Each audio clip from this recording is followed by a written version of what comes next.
করবে আমাদেরই রঙ্গসেনার সদস্যা কুমারী প্রাপ্তি ভট্টাচার্য। তুই ভেতরে চলে যা, গান যখন হবে তখন আসবি। হ্যাঁ ওখানে, হ্যাঁ ঠিক আছে, চলে যাও।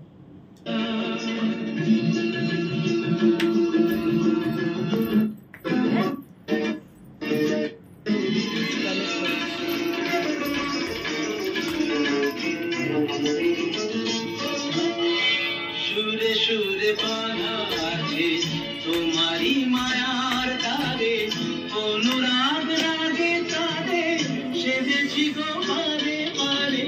সুরে সুরে বাঁধা আছে তোমারই মায়ার তারে, অনুরাগ রাগে তারে সেজেছি গো বারে বারে। সে রাগিনী ভুলো না, ভুলে যেও না, রাগে রাগিরা বাধা বাজে মাথারে তাতা। বাজে গোবিনা, বাজে গোবিনা, তুমনা তুমনা তুমনা না, বাজে গোবিনা।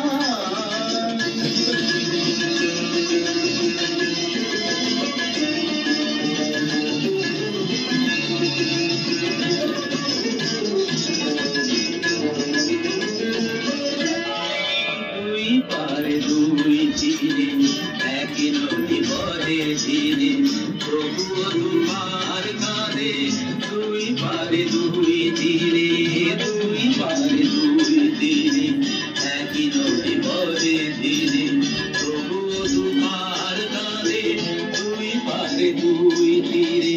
তোমার আমার মাঝে যেমনি প্রেমের নদী, কুলু কুলু কুলু কুলু বয়ে যায় নিরবধি। তোমার আমার মাঝে যেমনি প্রেমের নদী, কুলু কুলু কুলু কুলু বয়ে যায় নিরবধি। দুই পারে দুজনায় কাঁদে দুজনায়, আমাগাতা আমাগাতা কামানিদা মাগানিদা মাগানিদা মাগানিদা পাগানিদা। বাজে গোবিনা, বাজে গোবিনা, তুমনা তুমনা তুমনা, বাজে গোবিনা।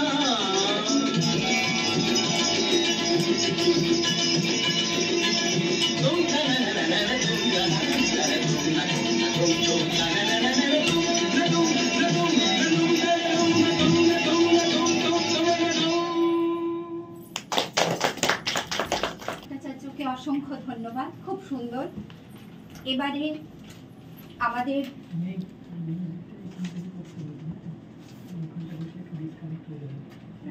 এই চতুর্থ অন্তরঙ্গ আনন্দ উৎসবের ষষ্ঠ পর্বে প্রথমে আছে ডক্টর অপূর্ব দেব রচিত, শ্রী ধ্রুপদ ঘোষ নির্দেশিত মিতুল পিসি। এবার মঞ্চস্থ হতে চলেছে মিতুল পিসি।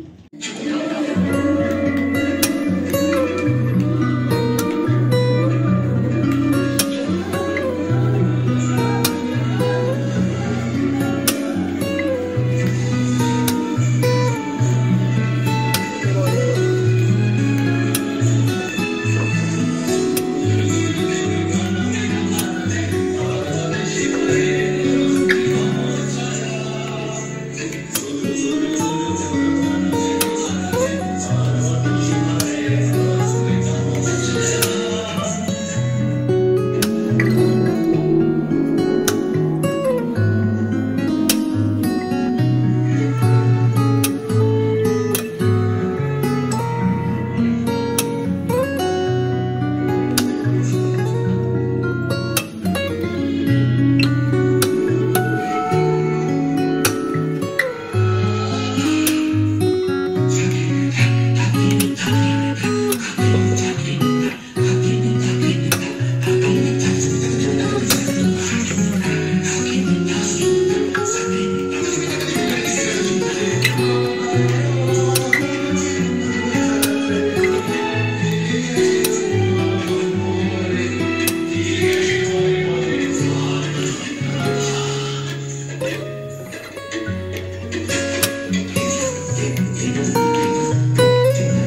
নমস্কার, আপনারা দেখছেন নাটক মিতুল পিসি।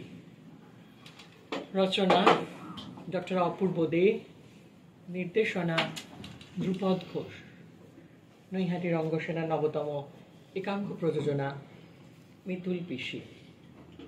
দর্শক সাধারণের কাছে অনুরোধ, আপনাদের সাথে মোবাইল ফোনটি বন্ধ করে রাখুন। We tribute this one-act play to the legendary director Shri Rituparno Ghosh. আপনারা দেখছেন নাটক মিতুল পিসি। মিতুল মিতুল হ্যাঁ মিতুল কে? আরে বাবা, আমাদের ক্লাসমেট মৃদুলকে মনে নেই? ও মৃদু, ওই লেডিস মৃদু তো? ওকে আবার বলা যায়? যেভাবে স্কুলে কোমর দুলিয়ে দুলিয়ে হাঁটতো, সবাই তোর পিছন পিছন ঘুরতো আর ওকে খেপাতো। তো কি ব্যাপার বলতো ওর কথা? এই তুই মৃদুলকে মিতুল বলছিস কেন রে? ব্যাপারটা কি? সেক্স চেঞ্জ করে মৃদুল এখন মিতুল হয়েছে তো। ও সে এগুলো হলো গিয়ে নতুন ট্রেন্ড, বুঝতে পেরেছিস? এই সব করে এখন সবাই টাকা কামাচ্ছে, এটা এখন নতুন চল হয়েছে। এসব করে ফেসবুকে ভিডিও বানাবে, রিলস করবে এসব। এই ও এখানে আসছে মানে? আরে বাবা, অনেকদিন ওর খবর তো, অনেকদিন তোর খবর ছিল না, ওইখানে থাকতো না। কাল বিকেলেই ফিরেছে দিল্লি থেকে। আচ্ছা শোন, ও আসছে, তুই কিন্তু ওর সাথে ভালো ব্যবহার করবি, আমি বলে রাখলাম। ভেবেছিস তুই ও আসার আগেই আমি এখান থেকে কেটে পড়বো? হ্যাঁ। এটা অসভ্য জাত, এরা না ভেরি ডেঞ্জারাস। আমি একদম ওকে আমি তোর কথা বললাম আর তুই চলে যাবি, মানে ব্যাপারটা ভালো দেখাবে? এই শোন, ভালো দেখাবে কি মন্দ দেখাবে না সেটা তোকে আমাকে ভাবতে হবে না। ওদের জন্য ভাবছে এখন ওই সুপ্রিম কোর্ট। সুপ্রিম কোর্ট এখন ওদের জন্য সংরক্ষণ করছে, ভাবতে পারিস? হ্যাঁ, ওই হিজড়া গুলো এখন আমাদের সাথে কাজ করবে, আমাদের সঙ্গে আমাদের ছেলে মেয়েদেরকে একসাথে নাকি ওরা পড়াবে, আমাদের সাথে ট্রেনে বাসে যাতায়াত করবে গায়ে ঘাসাঘাসি করে। আচ্ছা এগুলো সুপ্রিম কোর্টের বাড়াবাড়ি না বল? গায়ে ফোস্কা পড়ে গেল তো। আর কিছুক্ষণ আগে তুই গলা ফাটাচ্ছিলি যে ওরা কাজ করে না কেন, এখন আবার তুই উল্টোটা বলছিস যে ওরা কেন আমাদের সাথে কাজ করবে। আসলে কি বলতো, দেহে নারী মনে পুরুষ, বা মনে পুরুষ দেহে নারী, উল্টোটাই ধর। মানে কি বলতো, এই পরিসংখ্যানটা বেশ দীর্ঘমেয়াদী। জন্ম থেকেই ওদের দেহ মনের দ্বন্দ্বে ক্ষত বিক্ষত হচ্ছে ওরা। আচ্ছা তুই একটা কথা বলতো, ওই মিতুলের মতো বন্ধুদের জন্য কি আমরা একটু ভালোবাসা দিতে পারি না? সামন দরজা গোড়ার সামনে একটা কি টপ সিক্রেট আলোচনা চলছিল। রাঙিয়ে ঠোঁট লোহিত রঙে, কথা কও কতই না ঢঙে, ভূষণী দেখায় অর্ধ নগ্ন, বসন সবে মেকিতে মগ্ন, কিছু না থাক ভ্যানিটি রবেই সঙ্গে। ও মা, আজকালকার দিনে ভ্যানিটি না থাকলে চলে নাকি? কি বলিস নাড়ু গোপাল? মিতুল চা খাবি তো? চা? হ্যাঁ। এখনই তো চা খেয়ে আসলাম, আবার চা মানে? আরে অত মানে মানে করতে হবে না, গরম চা জিভ পুড়িয়ে খা, ইহাতে নাই কো দোষ, পানে করে তৃপ্ত পরিতোষ। তবে যাই। নাড়ু গোপাল খেলে তবেই আমি খাবো। প্রেমের ভাত পাতা আছে ভুবনে, কে জানে কখন কে সেই ফাঁদে পড়ে। নাড়ু গোপাল, কিরে কেমন আছিস সোনা? এমন ভাবে দেখছিস যেন চোখ দিয়ে গিলে খাচ্ছিস, চোখে যেন এক্সরে মেশিন বসানো। যা কি যে বলছিস না। মা, আমার নাড়ু গোপাল কথা বলেছে। কেমন আছিস রে? ভালো আছি রে। আমি কেমন আছি জিজ্ঞেস করলি না তো? দেখে তো মনে হচ্ছে ভালোই আছিস। ও মা, বল না তোদের মৃদুলকে চেনা যাচ্ছে? ভাল লাগছে আমাকে? খুব ভালো লাগছে রে, খুব ভালো লাগছে। সেক্সি লাগছে? হ্যাঁ হ্যাঁ হ্যাঁ হ্যাঁ, অসাধারণ। Thank you. সরে বস না, সরে বস ওদিকে। কেন, কি হয়েছে? ওরকম সরে সরে যাচ্ছিস কেন? বল না। আরে আমার দিকে তাকা। আরে বাবা সরে যা না, তখন থেকে গায়ের মধ্যে উঠে আসছে একেবারে। তো উঠে আসছি তো কি হয়েছে? আমার কি কোনো ছোঁয়াচে রোগ আছে নাকি আমার এইডস আছে? এমন করছিস যেন don't cross your limit Mridul, নয়তো তোকে আমি don't call me as Mridul. I am only Mitul. Don't forget this. Understand? Don't forget this. ছোটবেলা থেকে জানতাম যে তুই মৃদুল, হঠাৎ করে এরকম রাতারাতি মিতুল বনে যাবি? হ্যাঁ হ্যাঁ বনে গেলাম, মিতুল বনে গেলাম। এখন এই নামে সবাই আমাকে চেনে, সবাই আমাকে জানে। কেন মিতুল বনে গেলাম জানিস? কেন, এর উত্তর পরে হবে। চা পানের বিরতি এখন। নে ধর, এনে এই দুটোকে এটা ধর তো, তোর কোলে রাখ, ধর। নে নে ধর। কতদিন পর আমরা তিন বন্ধু একসাথে হলাম বলতো? সারা দিনটা কিন্তু জমিয়ে আড্ডা দিতে হবে, হ্যাঁ, সেলিব্রেট করতে হবে দিনটাকে। চাখা স্কচ হুইস্কি না হলে আড্ডাটা ঠিক জমে না শ্যামল, সে যাই বলিস।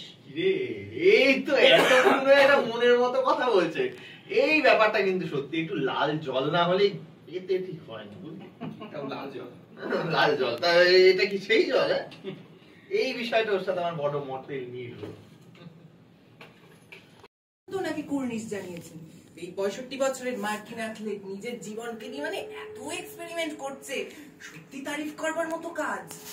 তাদেরকে সাহায্য করে, তার কোন রকমের তার ফোন নম্বর জোগাড় করে তাকে ফোন করলাম।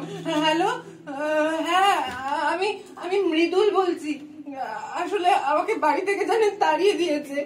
আমি এখন কোথায় যাব, কি করব, আমি কিছু বুঝতে পারছি না। আমাকে প্লিজ সাহায্য করুন, আমাকে প্লিজ প্লিজ সাহায্য করুন। তারপরে সেই লোকটা আমাকে সেখান থেকে উদ্ধার করলেন, উদ্ধার করে তার কাছে নিয়ে গেলেন। সেই রাত থেকে শুরু হলো আমার জীবনের নতুন পথ চলা। তারপর কত অত্যাচার, কত লাঞ্ছনা, কত বঞ্চনা, ইট কাঠ পাথর লাথি খেয়ে আজ আমি মিতুল। তবে যতটা সহজে বলছি ততটা সহজ ছিল না রে। যাই হোক, বাদ দে।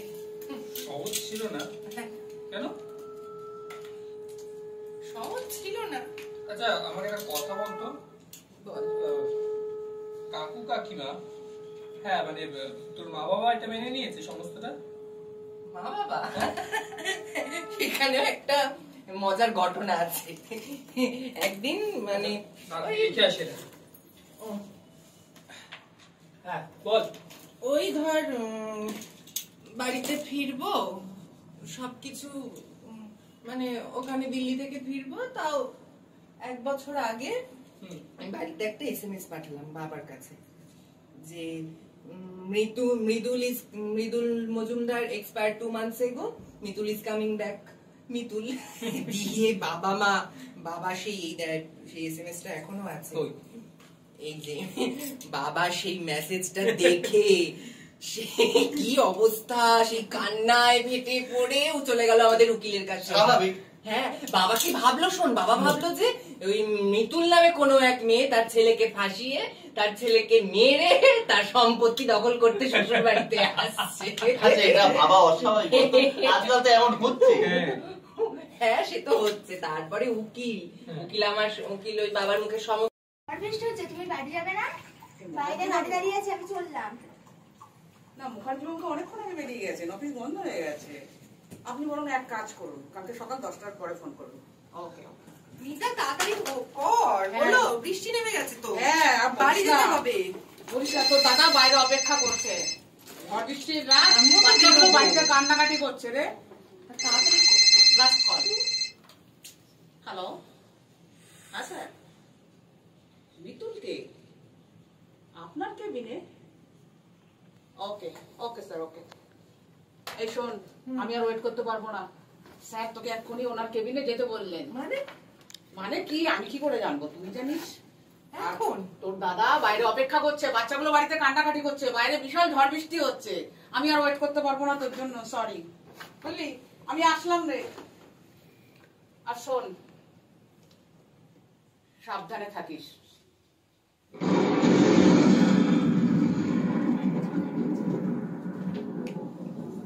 কারেন্ট চলে গেছে, ঝড় বৃষ্টি হচ্ছে বাইরেও।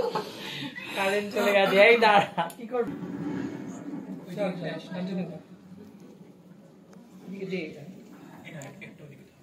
May I come in, sir?